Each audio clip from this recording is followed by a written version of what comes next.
আরামবাগ কোর্টে অচল অবস্থা সৃষ্টি হয়েছে। এর পরিপ্রেক্ষিতে চুঁচুড়া কোর্টে আজ আইনজীবীরা সভা করেন। তাতে দুবারের সদস্যরা উপস্থিত ছিলেন। তারা সিদ্ধান্ত নেন আগামীকাল হুগলি জেলার সমস্ত কোর্টে আইনজীবীরা কাজকর্ম বন্ধ রাখবেন। পরে বারের পক্ষ থেকে জানানো হয়।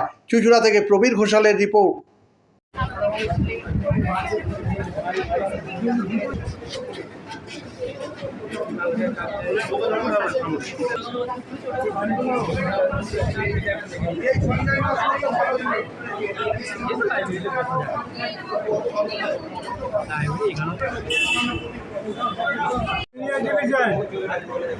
কোর্টে যে কাজকর্ম, উকিলের সঙ্গে তার যে ব্যবহার, সেই সব দিয়ে আমাদের আজকে এখানে যে আইতেছেন এবং আমার জেনারেল মিটিং ডেকেছি দুই বারকে নিয়ে Hooghly bar association, Hooghly district bar অ্যাসোসিয়েশনের সকল সদস্যরা এখানে উপস্থিত হয়ে আমরা আজকে একটা করণীয় আগামীকাল সেই কোর্টে যে কাজ, সেই কাজে প্রতিবাদ জানানোর জন্য আগামীকাল আমরা করণীয়টি পালন করবো।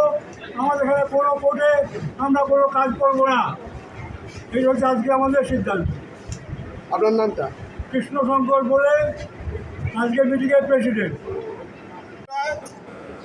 আরামবাগ কোর্টের একটা বার অ্যাসোসিয়েশনের অনুরোধে তাদের পাশে থাকার জন্য আজকে একটা জেনারেল মিটিংয়ের আয়োজন করা হয়েছিল। যে জেনারেল মিটিংয়ে সিদ্ধান্ত হয় যে আগামীকাল চুঁচুড়ো সদর কোর্টের সমস্ত আদালতে আইনজীবীরা কর্মবিরতি পালন করবে এবং সাথে সাথে চন্দননগর এবং শ্রীরামপুর কোর্ট তারাও আগামীকাল কর্মবিরতি পালন করবে বলে আমরা জানতে পেরেছি। আরামবাগের ইস্যুকে সমর্থন করে Subhasis Chandra, secretary, Hooghly district bar association.